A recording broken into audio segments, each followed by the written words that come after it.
Hello everyone, I'm Maryn Dempsey, and today we are talking about John Green's popular book that will soon be a new motion picture, Paper Towns. The setting of Paper Towns is not too out of the ordinary. It takes place in present-day Orlando, Florida. We all love sunny Florida, but not everyone thinks it's all it's said to be. That certainly shows in one of our main characters. The two main characters we focus on are both brilliantly and uniquely created. Quentin Jacobson, better known as Q, has lived in Florida his whole life. His parents are both therapists, and everyone knows him as the Golden Child. He's a senior in high school and doesn't fit in anywhere. Margot Roth Spiegelman, the apple of Q's eye, she absolutely despises Orlando and would do anything to leave. She's already tried many times. Her parents are careless, fed up with her immature actions, and are always apologizing on her behalf. Both Q and Margot used to be together all the time when they were younger, but time slowly separated the two. Now, no true story is complete without a few other characters. Ben Starling has been one of Q's best friends since 5th grade. He hasn't had the best time in high school, and he is destined to get a girlfriend before senior year is over. Radar, Q's other best friend, is a genius and is obsessed with all things electronic. We may not know his last name, or even his real first name, but let's admit, Radar is pretty cool. Lacey Pemberton, one of Margot's friends. She is considered popular, and there is very few boys who wouldn't want to be with her. Her relationship with Margot is kind of strained. They fight, and then make up, and then fight again. Would you be panicked if your crush, who happens to be your neighbor, snuck into your room while you were trying to sleep? You would at least have doubts, right? Well, not so much Q. When Margot climbs in his window, dressed similar to a ninja in all black, she demands Q to join her on her mission of revenge. When in all seriousness, she just needs his mom's car for transportation. The two sneak out and spend the night running around town, completing Margot's 11 steps that will lead to unexpected outcomes. The next day, Q heads to school, barely able to keep his eyes open. Considering his adventure with Margot occurred on a school night, he wasn't surprised when she didn't turn up at school the next day.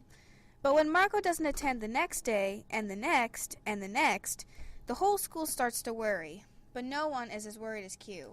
When Q arrives home, his parents have concluded that Margot has run away, and the only way they have any clue where she went are the hints she leaves for Q. Bit by bit, Q and his friends collect Margot's hints, and they all point to a small town called Alglo, New York. The only issue is that they have 19 hours to get to Margot, and all on the day of their high school graduation. The group of friends consists of Q, Radar, Ben, and his new girlfriend who, surprise, surprise, is none other than Lacey Pemberton. With Radar's calculations, it will take them approximately 21 hours to arrive in New York. The struggles of not being prepared take a toll on all of them. The boys are dressed in only their graduation gowns because they thought it was an incredible idea to wear nothing but the gowns to the graduation. Lacey did not agree with that idea. They have no food, and Ben has to go to the bathroom every 10 minutes. They arrive at their destination after an exciting but traumatizing road trip. They come to see a beaten-down, quite sketchy-looking building. They walk in and start calling Margot's name, and there is no answer. Q looks around and spots her head down, writing vigorously at a desk. He walks up with the others trailing behind. Margot doesn't speak.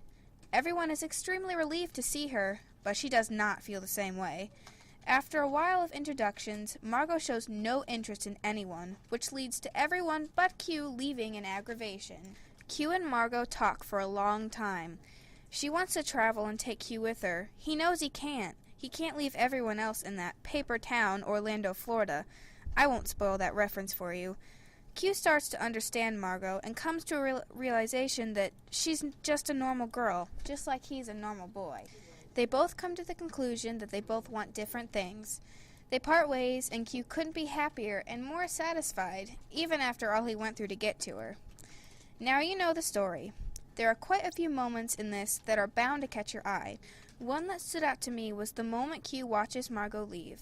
This is a good example of, if you love something, let it go. He states, "I stand in this parking lot, realizing I've never been this far from home, and here is this girl I love, but cannot follow. I hope this is the hero's errand, because not following her is the hardest thing I've ever done."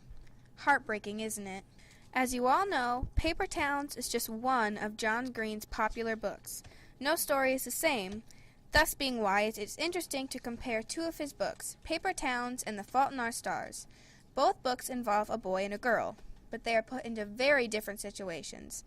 The main characters in The Fault in Our Stars, Hazel and Augustus, both come from similar backgrounds. Q and Margot come from backgrounds that are completely opposite from one another. Q has always liked Margot, and Hazel wasn't exactly interested in Gus from the very beginning. In both stories, both pairs fall in love, but neither of them get to live their happy ending.